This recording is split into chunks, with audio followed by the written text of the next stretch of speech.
algunas informaciones reservadas que tuvieron que ver con lo que pasó en las reuniones de presidentes y lo que pasó alrededor del G20, con muchísima significación para la vida internacional. De algunas de ellas se va a encargar después Marcos Buscaglia, y algunas de gran densidad para la vida nacional.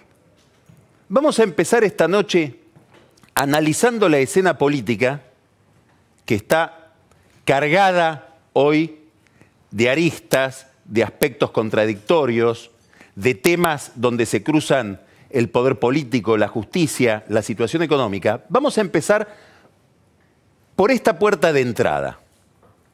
Son dos reuniones que tuvo Mauricio Macri con dos personas muy encumbradas del mundo de las finanzas internacionales. Se habló poco de estas reuniones, casi nada. Una es una reunión que mantuvo Macri, insisto, en la semana del G20, con Jamie Dimon. ¿Quién es Jamie Dimon? Es el chairman, el presidente del banco JP Morgan, que es probablemente el banco de inversión más importante del planeta. Y tuvo 2 días después otra reunión con otro banquero internacional de la misma dimensión, que es Brian Moynihan, que es el presidente de Bank of America. Importa saber qué dijo Macri en esas 2 reuniones. ¿Por qué? Porque revela qué es lo que le quiere decir Macri al mundo de la inversión en 2 representantes muy destacados de ese campo, de ese mundo. Importa también porque lo que les dijo Macri a estos 2 banqueros es lo que Macri cree. Es decir, lo que Macri le dice también a gente a la que no necesita seducir ni convencer de cómo van a ser las cosas.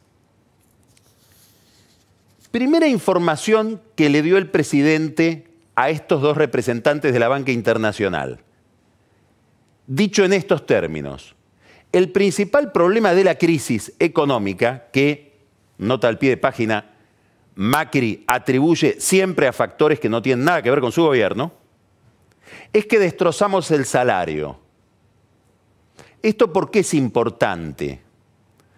Porque para el gobierno, el comportamiento electoral y la confianza de la ciudadanía y del electorado en el oficialismo está íntimamente ligado, prácticamente va de la mano del comportamiento del salario, sobre todo del salario real, es decir, de cuánto poder adquisitivo tiene el salario, cuánto es el aumento de salarios respecto del comportamiento de la inflación.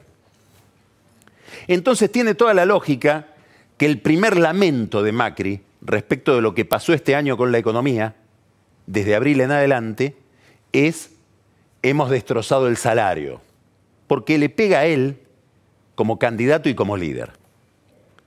Pero después les dijo que ese deterioro, esa destrucción del salario, se va a ir recomponiendo. Esto es la doctrina oficial, discutida por muchos economistas, que dice lo siguiente: como va a haber, gracias a un programa monetario severísimo, que entre otras cosas ha contraído el crédito de manera llamativa, ya como que va a haber una caída de la inflación muy marcada, sobre todo por este programa monetario tan severo pactado con el Fondo Monetario Internacional, y como va a haber, además, paritarias que todavía quedan pendientes a fin de año y comienzo del año próximo, y revisiones de paritarias que ya se cerraron en el mes de enero, la combinación entre las paritarias y el aumento de salario y la caída de la inflación va a producir una recuperación del poder adquisitivo que va a hacer que el electorado de a poco vaya sintiendo una sensación o una percepción de bienestar que va a hacer que desde enero hasta el mes de junio, agosto sobre todo, que es cuando estarán las primarias, se perciba una recuperación de la economía que la gente no va a querer abortar.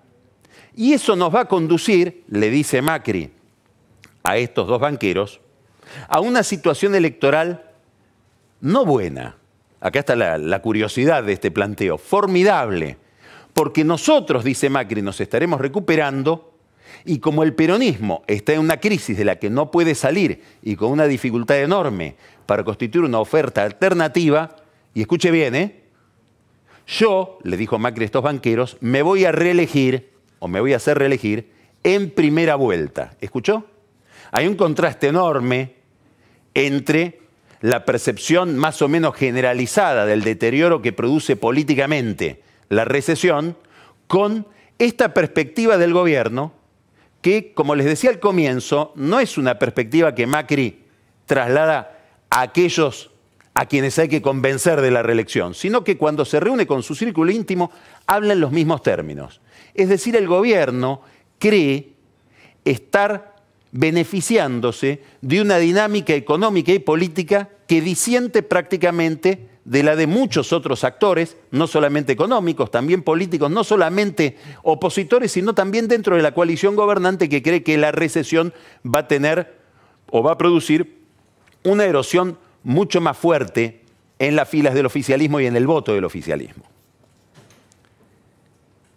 Esta percepción de Macri tan optimista,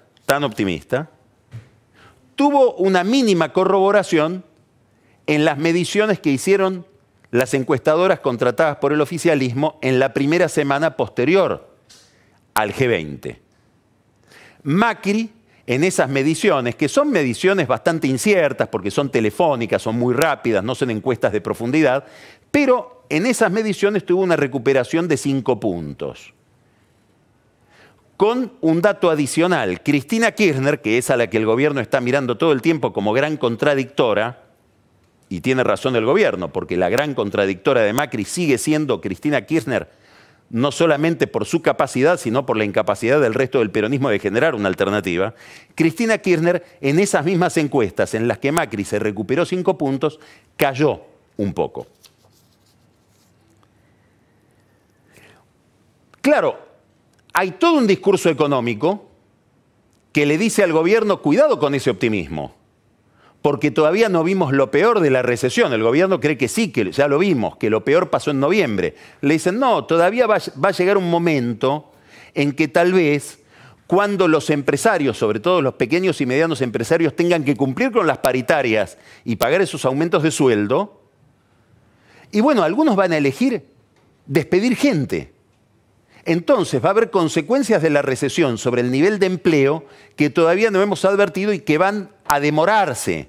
Y eso va a pegar en el electorado y va a pegar en el clima político como vos hoy no lo estás viendo, Macri.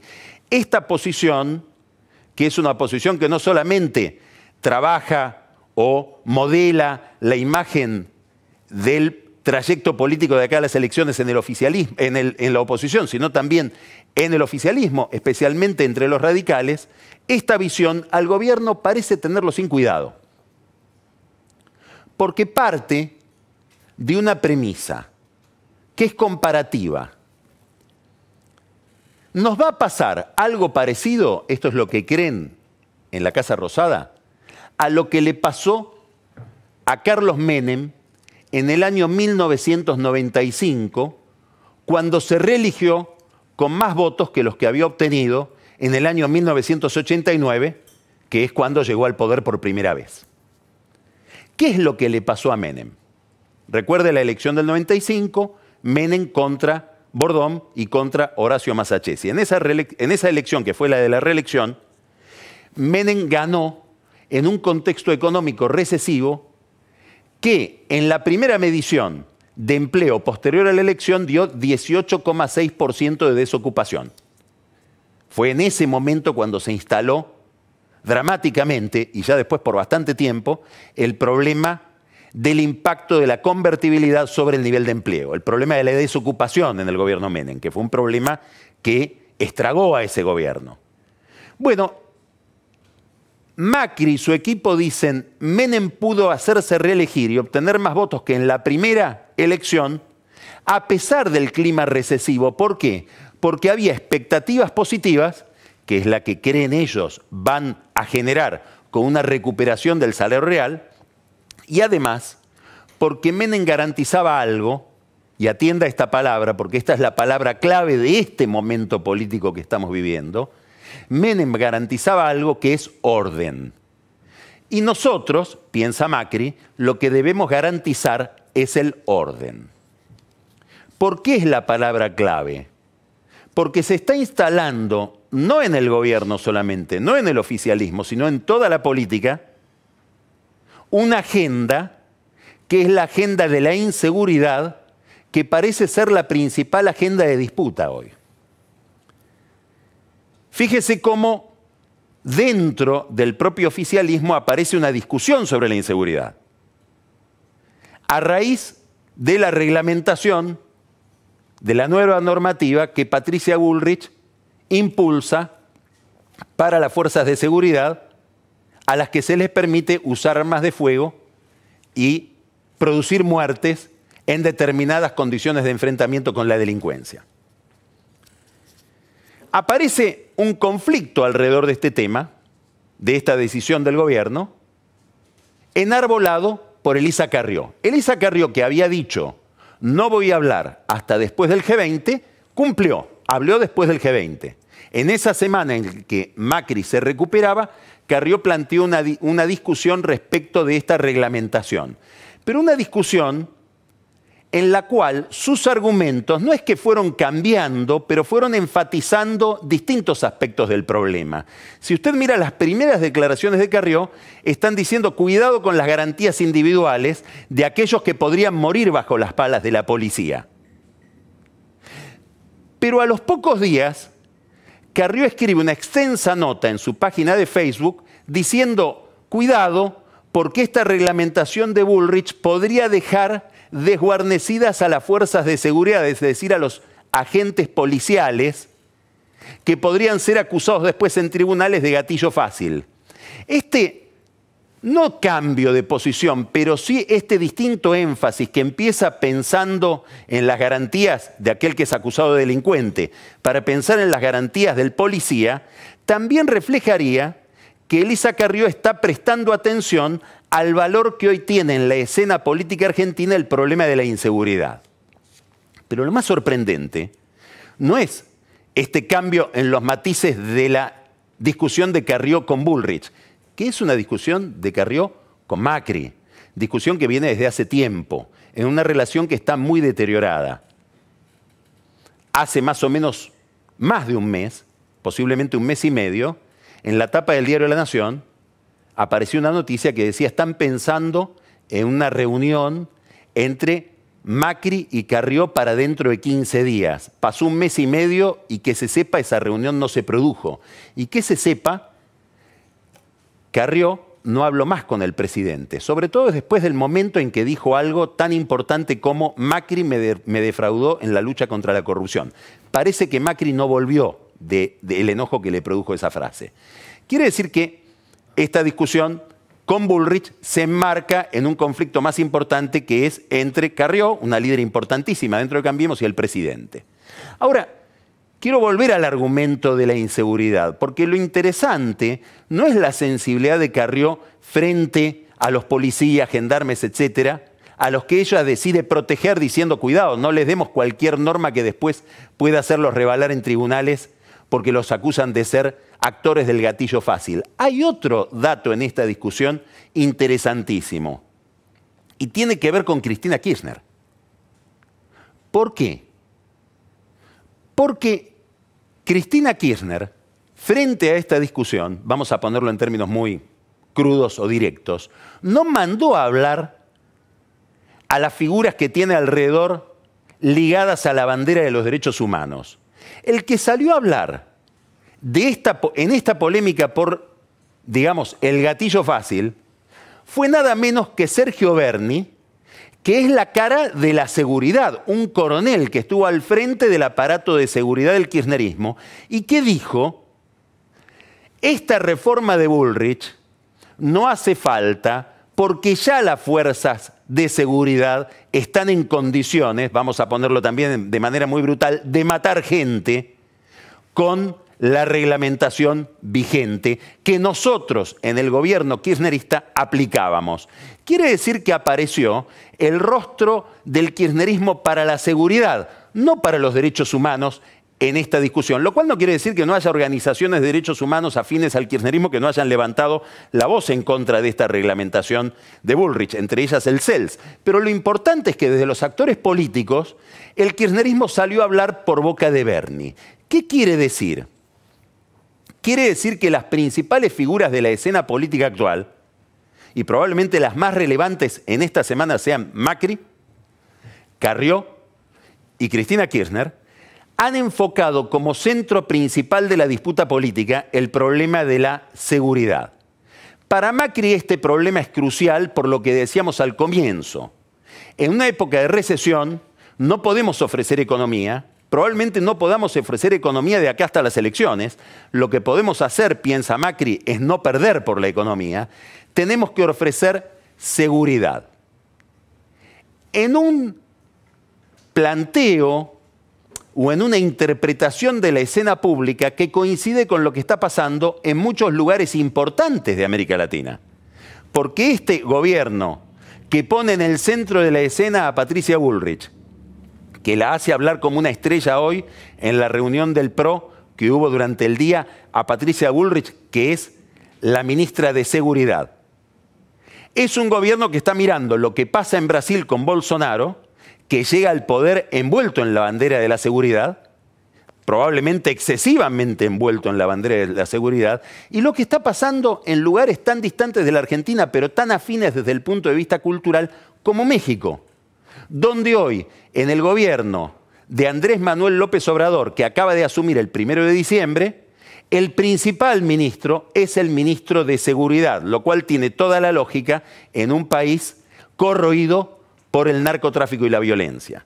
Quiere decir que empezamos a ver una afinidad entre el discurso del gobierno con otros fenómenos políticos de América Latina donde, y este es otro matiz interesante, otra dimensión interesante del tema de la inseguridad, cuando se va a las encuestas y se le pregunta a la gente qué opina de la corrupción judicial, después del tema judicial vamos a hablar largamente con Paz Rodríguez Niel en la entrevista que vamos a hacer al comienzo del programa, cuando se le pregunta a la gente, ¿usted qué opina del problema de la corrupción judicial? Lo primero que contesta no tiene que ver con problemas estratégicos que tienen que ver con la corrupción y la vida pública, con la ética y el andamiaje constitucional e institucional del país. No, vincula directamente judicial a corrupción policial e inseguridad callejera. Es decir, que el tema de la inseguridad también ordena la visión de la corrupción. Esto también se produce en casi toda América Latina, donde el tema de la corrupción está ligado, para el común de la gente, al miedo que siente al andar por la calle.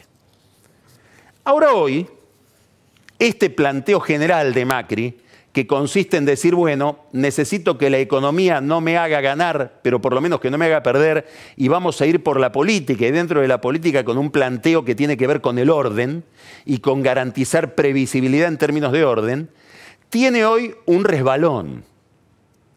Este camino por el cual Macri cree que llega a la reelección en primera vuelta, hoy tuvo un percance importante.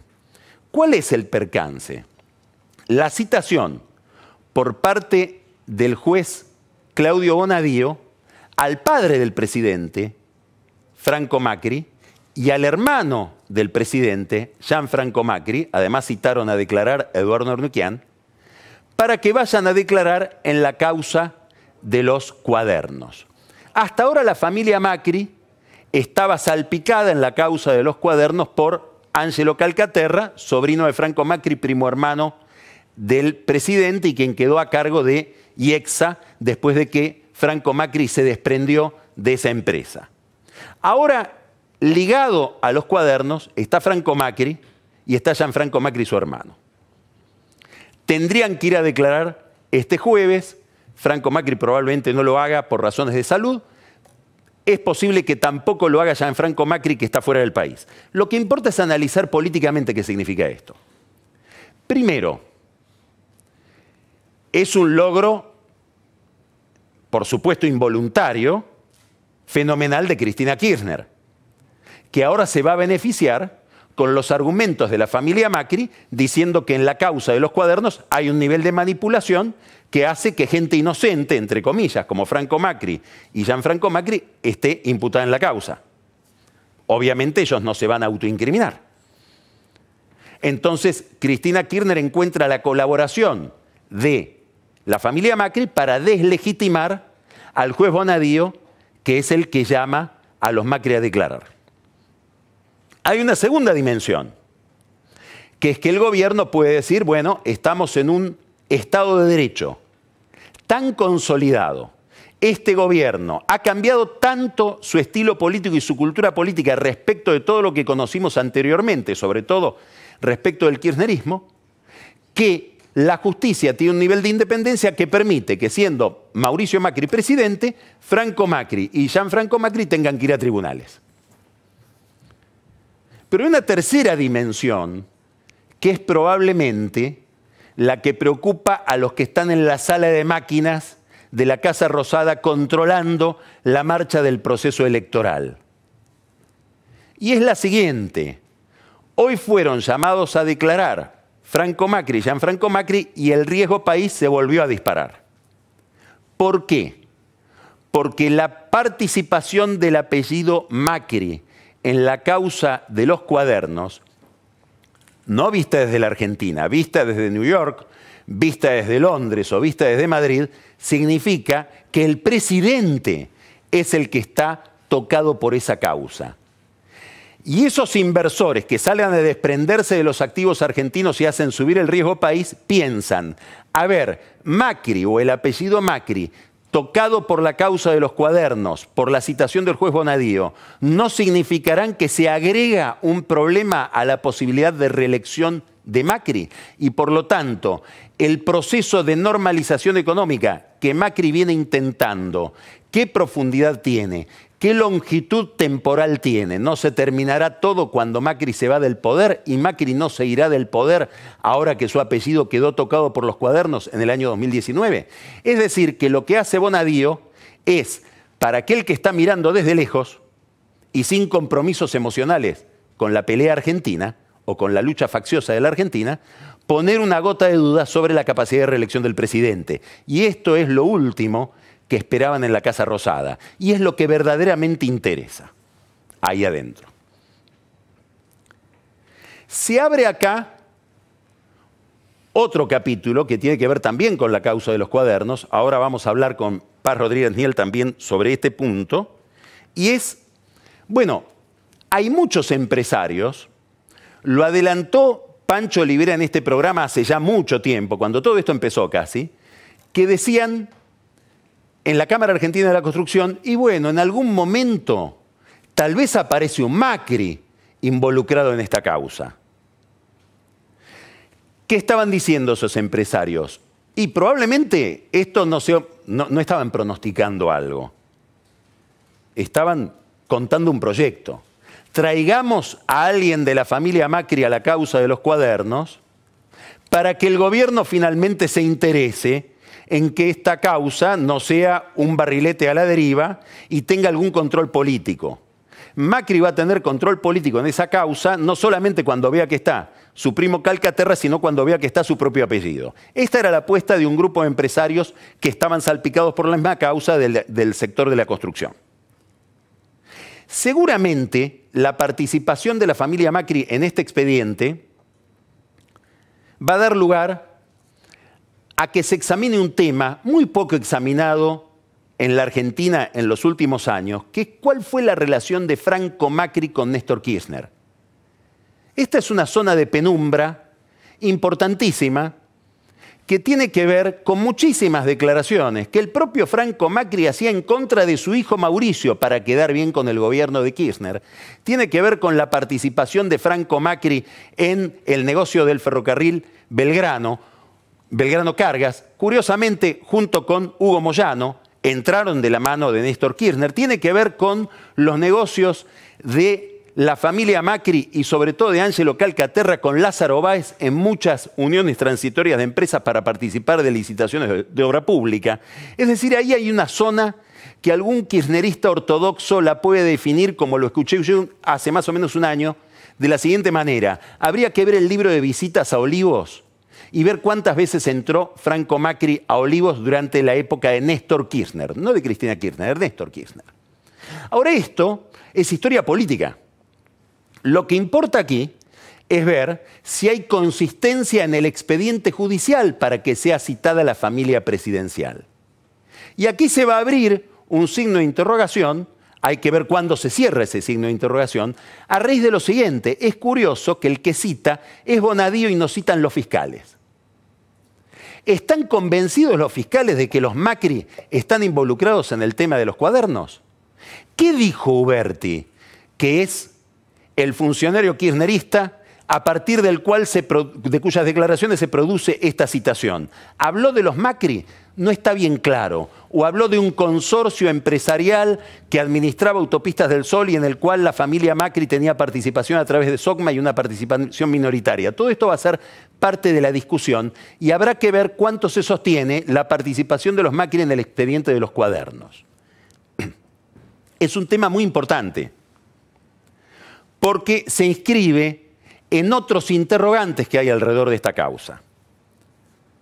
Esta semana, mañana, pasado, de aquí al lunes que viene, no sabemos, la Cámara Federal, que hoy eligió como presidente al doctor Martín Irurzun, un hombre que no era el preferido del gobierno para esa posición, la Cámara Federal tiene que definir qué va a hacer con el mar de apelaciones, discusiones, tanto de los defensores como de los fiscales, del primer tramo de procesamientos que produjo el juez Bonadío.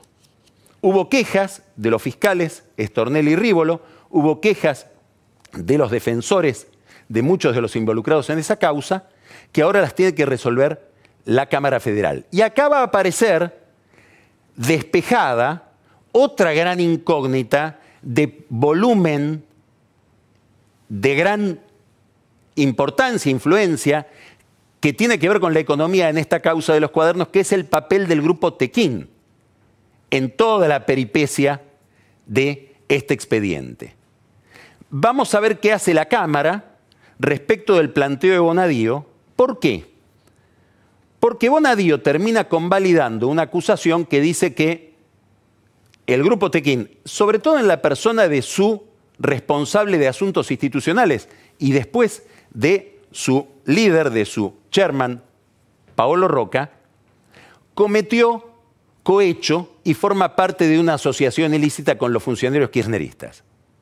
Mientras que Tequín contesta o plantea, no hay ninguna prueba de cohecho, no hubo coimas en obra pública, no participamos del negocio de la obra pública, fuimos echados de la Cámara Argentina de la Construcción por no querer convalidar ese régimen de reparto de negocios y además tuvimos un enfrentamiento temprano con el gobierno de los Kirchner porque fuimos los que aportamos las valuaciones que terminaron demostrando que había sobreprecios en la construcción de gasoductos en lo que se llamó caso Skanska.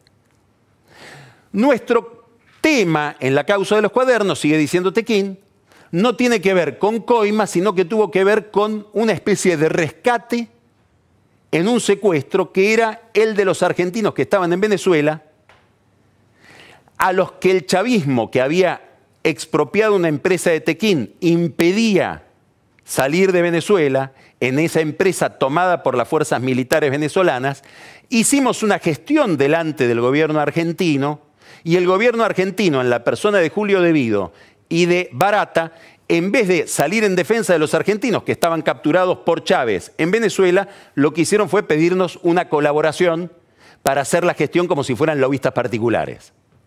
Y lo que hicimos nosotros fue, presionados por la situación de las familias de nuestros empleados en Venezuela, pagarles para conseguir el rescate. Y dicen en privado, y si tuviéramos que volver a hacerlo, lo volveríamos a hacer. Aquí hay una discordia muy importante entre lo que plantea los fiscales, lo que plantea el juez y lo que plantea Tequín, y va a ser muy importante saber si la Cámara encuentra argumentos para decidir que hubo coimas regulares, comunes, ordinarias en el sistema de obra pública y dónde, o si realmente hubo el rescate de un secuestro. ¿Por qué?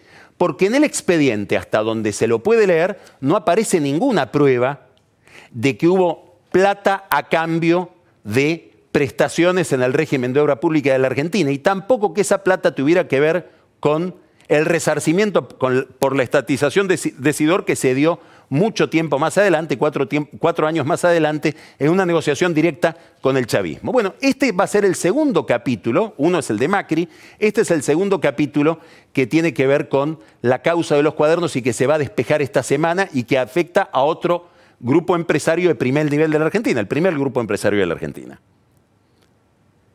¿Por qué es importante todo esto? Porque si hay algo relevante en la causa de los cuadernos y en todas las causas que tienen que ver con corrupción, es el procedimiento. Es decir, que haya corrección en los procedimientos. Es decir, que se evite lo que podría suceder y que ya ha sucedido en tantos casos en la Argentina. Probablemente el más emblemático fue el famoso caso de las coimas del Senado durante el gobierno de Fernando de la Rúa, donde toda la sociedad está excitada durante meses, probablemente años, viendo la ciénaga de inmoralidades de la vida pública, pero después en la justicia reina la impunidad, no solamente porque hay jueces corruptos, sino porque hay arbitrariedad en el manejo del expediente desde el comienzo. Errores y desaciertos procesales, buscados o no. ¿Por qué digo buscados o no? Porque una forma que pueden tener los jueces de beneficiar a sus amigos es equivocarse. En estos días, y en una causa que no tiene que ver con los cuadernos, que es la causa del caso Chicone, fue procesado otro empresario de primer nivel de la Argentina, que es Jorge Brito. Jorge Brito fue procesado por dichos de Van der Broel.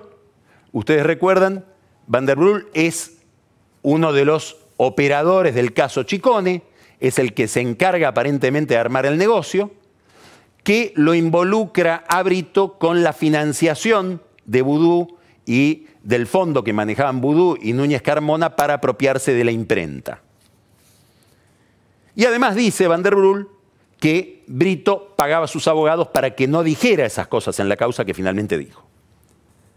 Los abogados de Brito dicen, es todo un disparate, primero porque está demostrado en la causa con un peritaje que el que puso la plata no fue Brito, sino que fue Moneta, y además Van der Broel no dice nada que haya visto, dice, a mí todo esto me lo contó Núñez Carmona, y cuando lo llaman a declarar a Núñez Carmona dice, yo no le conté nada.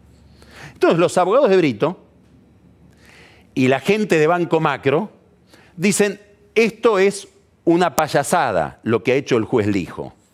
Están interesadísimos en que se sepa que es una payasada o en que se crea que es una payasada. ¿Por qué?